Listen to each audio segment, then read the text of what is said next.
Skirtingų tautų bendruomenėms priklausantys Bostono gyventojai vasario 13-ąją rinkosi į Bostono turgaus aikštę pasižiūrėti, kaip raganomis, velniais, čigonais, ožkomis, giltinėmis bei daktarais persirengę lietuviai varo žiemą iš miesto.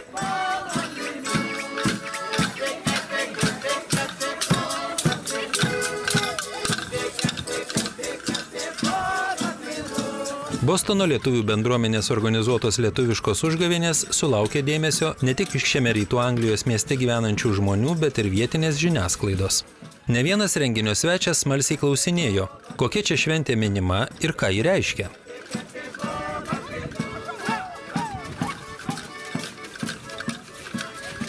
Užgavėnių šventėje daugiau kaip 30 Londono lietuvių folkloro ansamblio Saduto narių demonstravo spalvingus kostiumus bei kaukes, surengė užgavėnių spektaklį, vietos gyventojus mokė tradicinių užgavėnių žaidimų.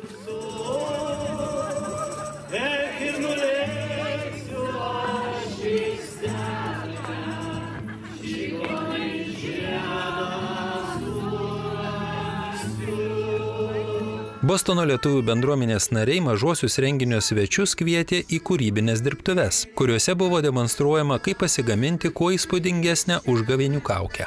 Renginio dalyviai buvo kviečiami paragauti įvairių užgavėnių vaišių – lietuviškų blynų, pyragėlių, sausainių bei saldainių.